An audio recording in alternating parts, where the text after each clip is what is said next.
जुए में रकम हारना, फिर मकान हारना, फिर बीवी हारना और आखिर में अपनी बेटी तक को जुए पे लगाकर उसको हार जाना, यह भी इंसानों का वतीरा था।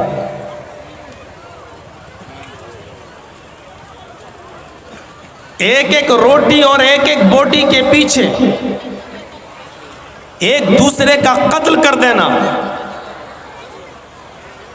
और एक आदमी की बकरी दूसरे के खेत में जाकर थोड़ी सी घास खा लेती थी तो इतनी सी बात पर दोनों कबीलों के दरमियान 27 साल तक जंग होना और दोनों तरफ से 40,000 अफराद के मरने और कत्ल हो जाने के बाद भी जंग बंद न होना,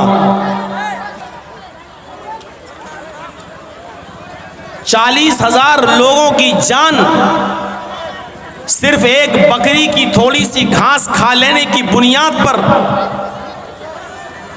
उनका मर्डर कर दिया जाए और कत्ल कर दिया जाए, ऐसा करने वाले भी इंसान थे।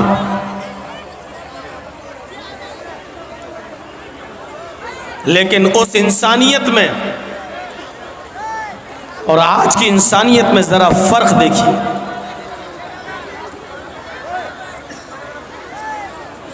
लड़कियों को जिंदा रखने का, जिंदा रहने का हक किसने दिया?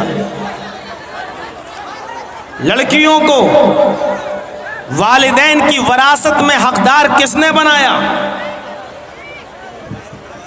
मैं कुछ नहीं बोलूँगा, जिसको जो करना है करे, क्योंकि बिहार में और झारखंड में मैंने प्रोग्राम देना बंद कर दिया है। ये मुखिया मुजाहिद साहब के इतने फ़ोन आए हमारे पास और हर तरीके का आश्वासन दिया, तब हम यहाँ आए हैं, वरना आते नहीं। आप देख लीजिएगा, बिहार में और झारखंड में मेरा कोई प्रोग्राम मैं दे ही नहीं रहा हूँ, बंद कर दिए मैंने, सिरे से बंद कर दिए, क्योंकि 20 साल का मेरा तजर्बा है कि सुधरने वाली कौम नहीं है। मैंने बिल्कुल बंद कर दिया है।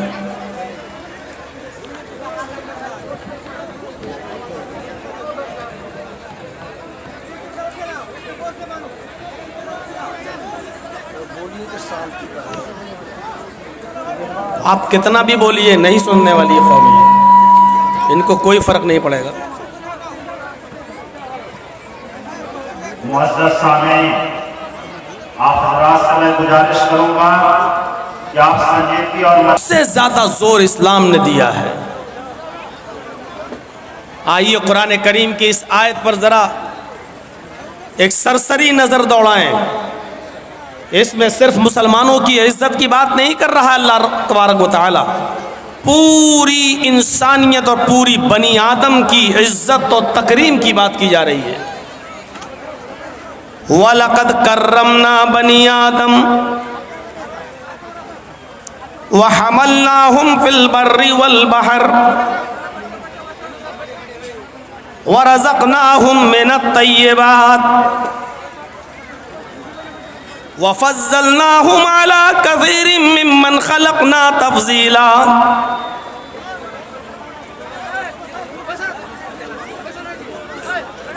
पूरी आयत आपके सामने पढ़ दी और देखिए इस आयत के तर्जमे पर, वलक़द कर्रमना बनी आदम, हमने बनु आदम को, बनी आदम को मुकर्रम बनाया, इज्जत बख्शी। आदम के हर बेटे को अल्लाह रब्बुल आलमीन कह रहा है कि हमने इज्जत अता फरमाई है। ये नहीं कह रहा है कि हमने मुसलमानों को इज्जत दी, काफिरों को जलील किया, ये नहीं कह रहा, बल्कि क्या कहा जा रहा है? वलक़द कर्रमना बनी आदम, हमने बनी आदम को, आदम के हर बेटे को, आदम की औलाद को हमने इज्जत दी, यानी पूरी इंसानियत को मुकर्रम बनाया। हिंदू को भी इज्जत दी, मुसलमान को भी इज्जत दी, सिख को भी इज्जत दी, इसलिए कि वो इंसान है और इंसान इज्जत करने के लायक है। बिना किसी सबब के और बिना किसी बात के आप किसी गैर मुस्लिम को न तो गाली दे सकते हो, न मार सकते हो, न उसको उसके घर से निकाल सकते हो, न उसके अधिकार छीन सकते हो।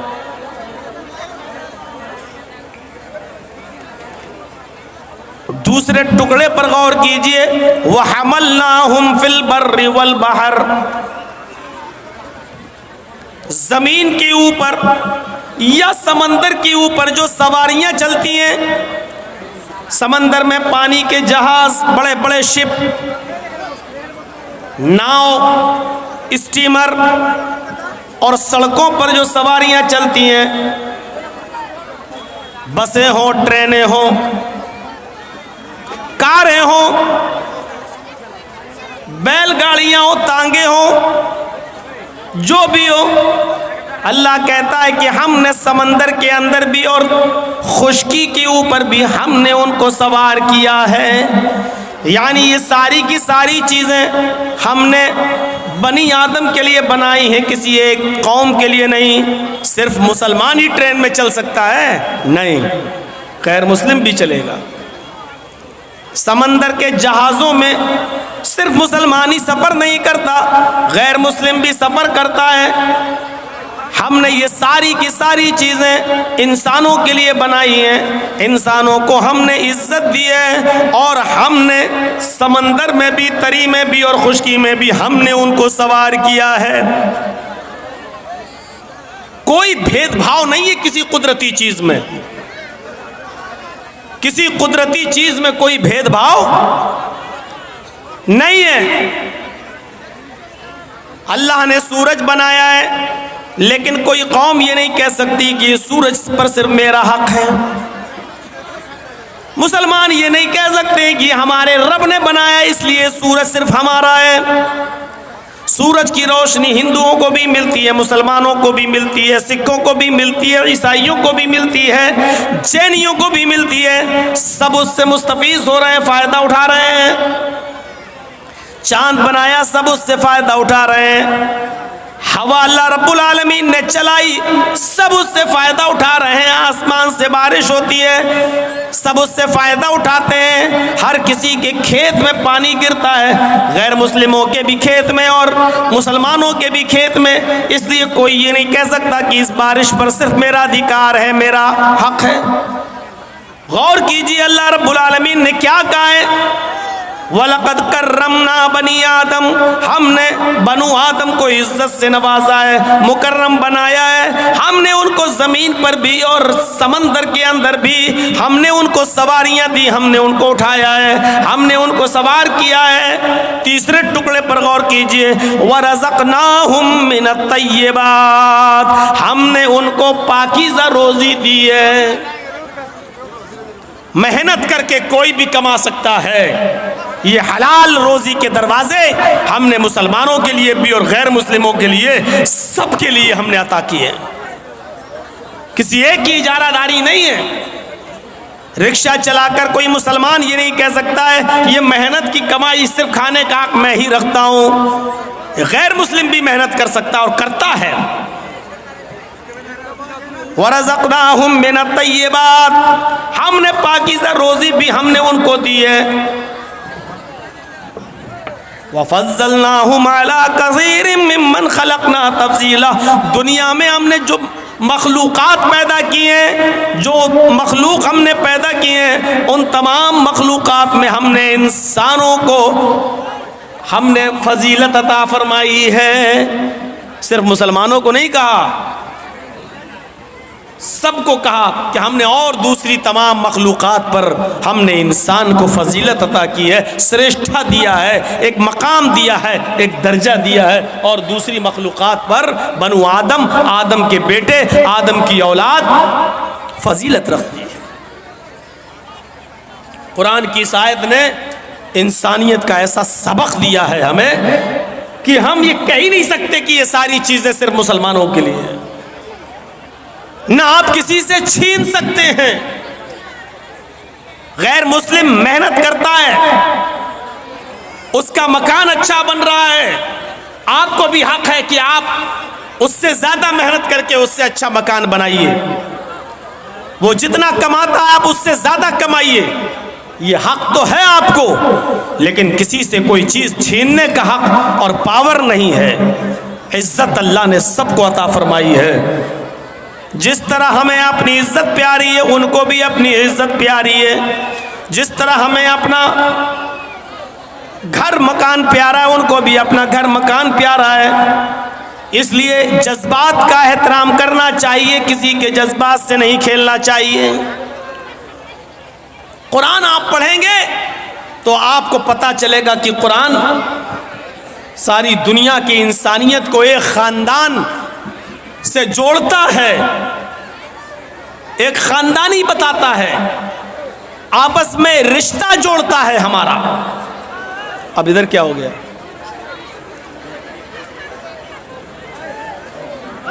अरे आप लोग तो बैठिए, आप लोग बैठिए भाई, आप लोग बैठिए।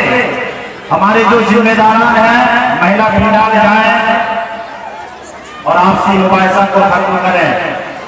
हमारे जो जिम्मेदारान हैं वही जाएंगे भाई, एक्स्ट्रा आदमी नहीं जाएंगे उधर। आप लोग बैठिए, आप लोग बैठिए, आप लोग बैठिए।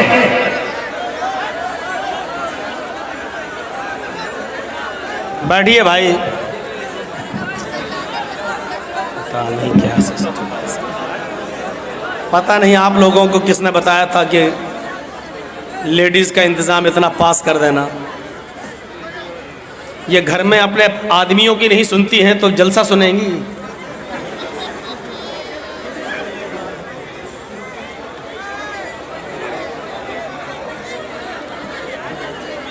एक मौलाना साहब खुतबा मस्जिद में दे रहे थे, उनका खुतबा सुनकर एक आदमी बेचारा अपने घर गया और अपनी बीवी को गोद, पूरे जलसे में अपनी चप्पल दिखा रही होंगी, साड़ी दिखा रही होंगी, चूड़ियाँ दिखा रही होंगी और दुकान बता रही होंगी हम कहाँ से ख़रीद के लाए। इनको जलसे में आपने इतना करीब कर दिया।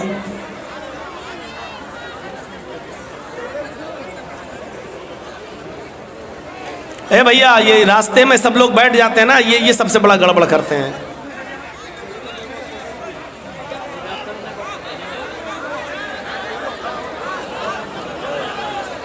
बैठ जाइए या जाइए, या तो बैठिए या जाइए यहाँ से। तो इंसानियत का एक सबक पढ़ाया है इस्लाम ने। कुरान की दूसरी आयत पेश करने जा रहा हूं आपके सामने। इस आयत को आप देखेंगे तो पता चलेगा कि पूरी दुनिया की इंसानियत को एक खानदान से जोड़ रहा है इस्लाम। या अय्युहन्नास इन्ना खलकनाकुम मिन ज़करिन व उन्सा व जअलनाकुम शुऊबन व क़बाइल लितअरफू इन्ना अक्रमकुम इंदल्लाहि अत्क़ाकुम। इससे बड़ी इंसानियत कहाँ मिलेगी? दुनिया के सारे धर्म खाली हैं। वासुदेव कुटुंबकम् कहने वाले बहुत मिलेंगे, सारी दुनिया एक खानदान की तरह है। लेकिन देख लीजिए यूपी के चुनाव में और यूपी के इलेक्शन में जो अक्सरियत है वो अकलियत को इंसान मानती ही नहीं है। पूरा का पूरा चुनाव का प्रचार इसी पर किया जाता है कि हम ही इंसान है, दूसरा इंसान है ही नहीं। और धर्म ये कहता है कि सब एक खानदान की तरह है।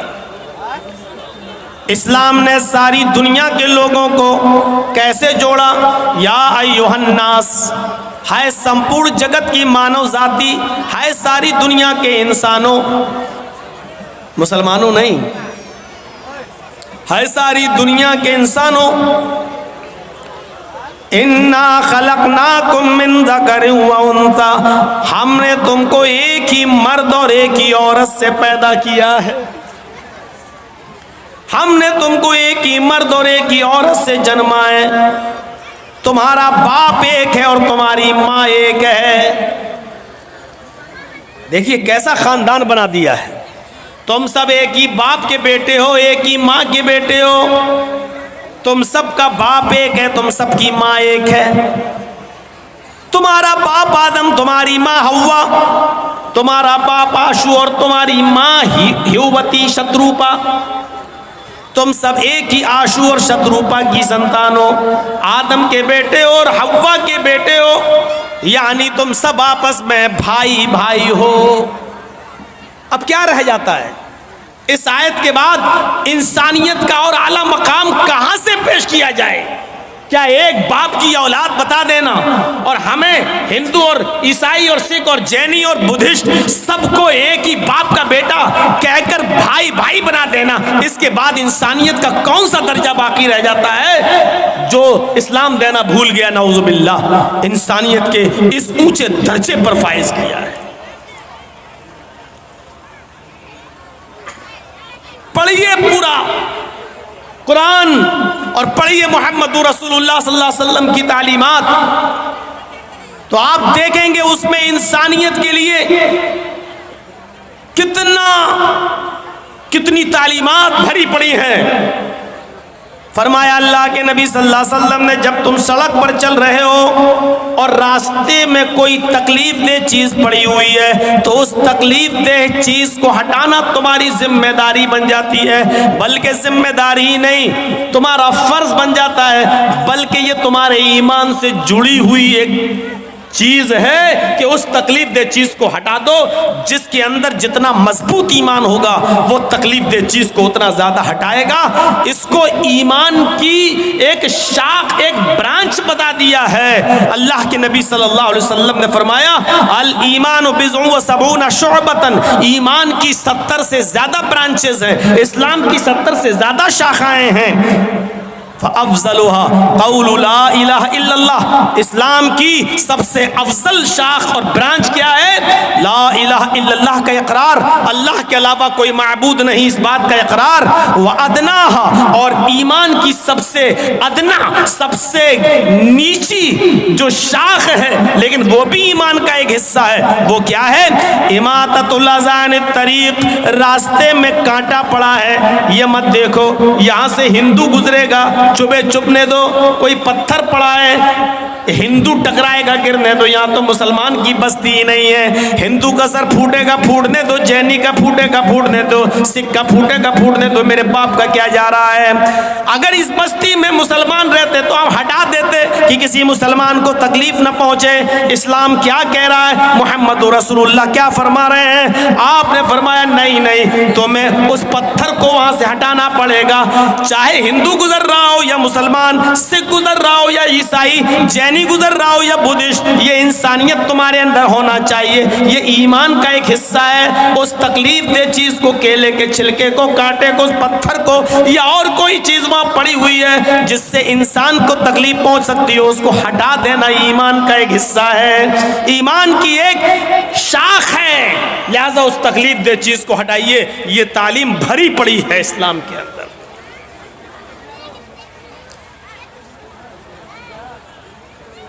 आपकी बस्ती में कोई कुआं है जिसमें खारा पानी है, आप कोई मीठे पानी का कुआं खुदवा दें या खरीद कर आप उसको वक्फ कर दें, उससे हिंदू भी पानी पिए, मुसलमान भी, जैन भी, सिख भी, ईसाई भी।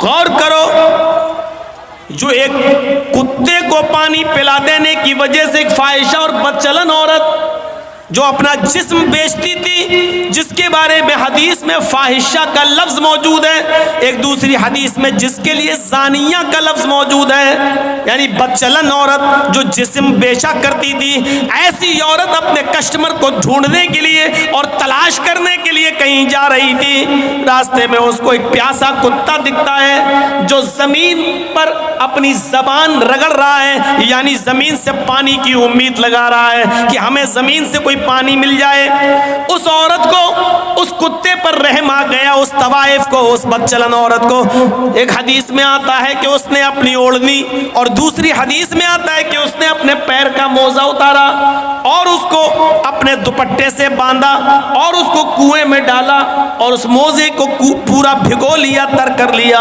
और उस कुत्ते के पास जाकर उसने उस मोजे को या अपनी ओढ़नी को निचोड़ दिया। कुत्ता पानी पीने लगा, वो औरत औरत कई बार कुएं से पानी निकालती है और उस कुत्ते को पिलाती है। अल्लाह के नबी फरमाते हैं इस औरत की इस अदा पर कि उसने कुत्ते को पानी पिला दिया, अल्लाह रब्बुल आलमीन ने इस औरत को जन्नत का मुस्तहिक बना दिया। जब मरी तो वो जन्नत के अंदर दाखिल कर दी गई।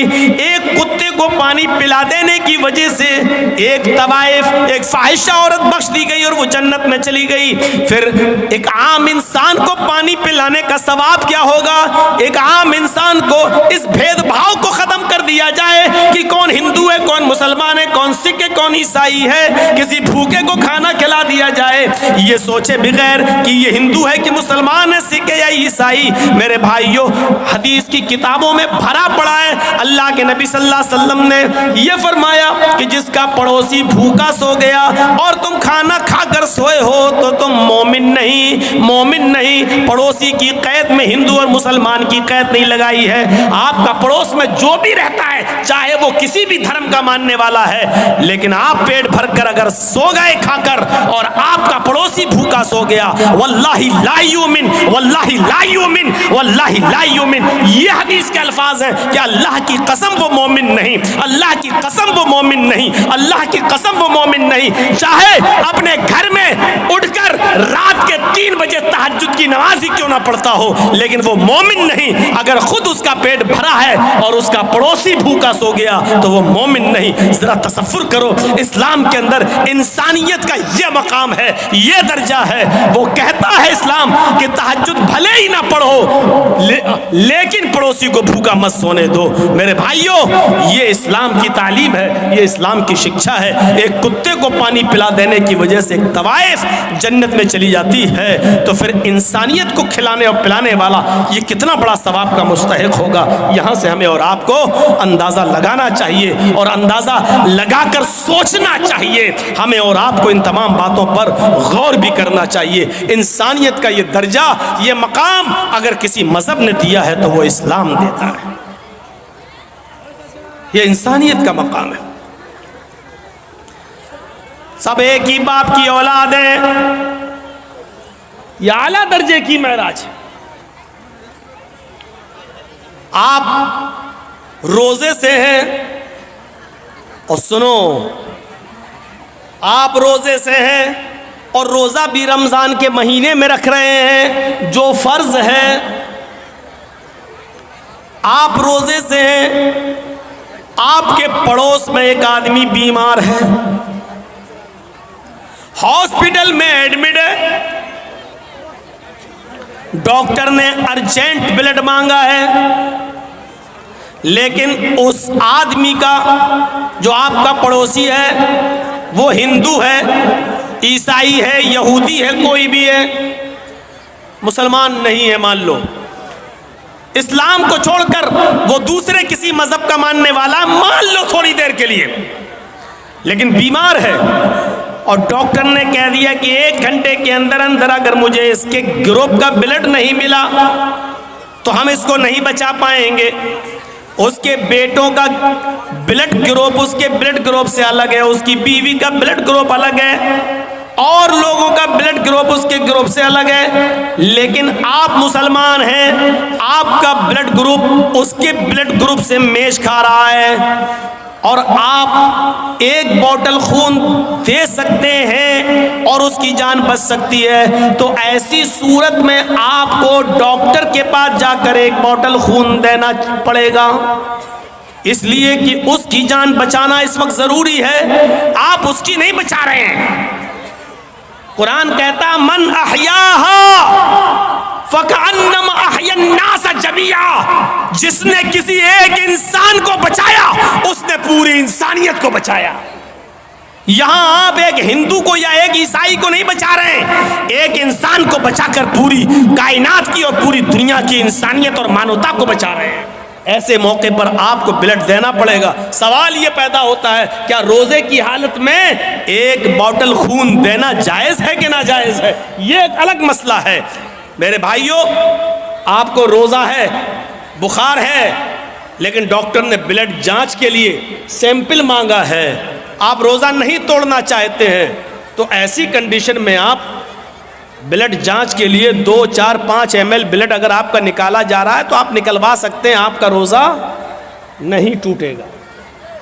सुन लीजिए मसला, अगर 2, 4, 5 ml ब्लड निकलवाने से आपकी जांच के लिए जाना है, ब्लड 2, 4, 5 ml ब्लड निकालने से रोजा नहीं टूटेगा, लेकिन आपको 1 बॉटल खून देना है। 1 बॉटल खून देने के बाद कमजोरी आना है। कमजोरी जब आती है तो ब्लड निकालने वाले आपके हाथ में पहले एक बॉल पकड़ा देते हैं ताकि खून का सर्कुलेशन बना रहे, और आप ऐसे ऐसे बॉल दबाते रहेंगे और ब्लड निकलता रहेगा। और ब्लड निकालने के बाद 1 बॉटल खून देने के बाद फिर आपको 2 बिस्किट, चाय या कोई जूस पिलाया जाता है। ये हर हॉस्पिटल का एक नियम है। लिहाजा ऐसी सूरत में आप रोजे से हैं तो आपका वो ब्लड लेगा नहीं, वो आपको कहेगा कि पहले आप रोजा तोड़िए, कुछ खाइए, क्योंकि ब्लड निकलने से आपको और कमजोरी पैदा हो जाएगी। इस्लाम यहां आपको इजाजत देता है कि एक गैर मुस्लिम की जान बचाने के लिए आपको अगर रोजा तोड़ना पड़ रहा है तो रोजा तोड़ दीजिए। ये रोजे की कज़ा तो बाद में हो जाएगी, लेकिन अगर ये मर गया तो दोबारा जिंदा नहीं हो पाएगा। इसलिए इसको बचाना, रोजा रखने इस वक्त तोड़ देना बेहतर है, उसको बचाना ज्यादा जरूरी है। लिहाजा इस्लाम यहां आपको इजाजत देता है कि गैर मुस्लिम की जान बचाने के लिए रोजा तोड़ दो। इससे बड़ा दर्जा इंसानियत का और क्या होगा। वो सोचें जो मॉब लिंचिंग करके दरख्तों से बांधकर जय श्री राम के नारे लगवाकर जो एक इंसान की जान ले लेते हैं, वो सोचें कि वो किस धर्म के पासदार हैं और किस धर्म की रक्षा कर रहे हैं वो। और वो भी सोचें जो बिना किसी गलती के किसी को पकड़कर अल्लाहू अकबर का नारा लगाकर उसकी गर्दन को काट देते हैं और उड़ा देते हैं और समझते हैं कि हमने बहुत बड़ा जिहाद कर दिया है। वो सोचें कि इंसानियत का एहतराम तो ये इस्लाम ने पेश किया है कि रोजा तोड़ दो लेकिन दूसरे की जान बचा लो। अगर तुम्हारा ब्लड उसके ब्लड से मिल रहा है तो आप ब्लड दो और उस इंसान की जान बचाओ, इसलिए कि इंसानियत को आप बचा रहे हैं। एक इंसान को नहीं बल्कि सारी कायनात के इंसान को आप बचा रहे हैं। यह है इस्लाम का दर्स, यह है इस्लाम की तालीम, यह है इस्लाम की शिक्षा, यह है इस्लाम का मेरे भाइयों नजरिया। इससे बड़ी इंसानियत और क्या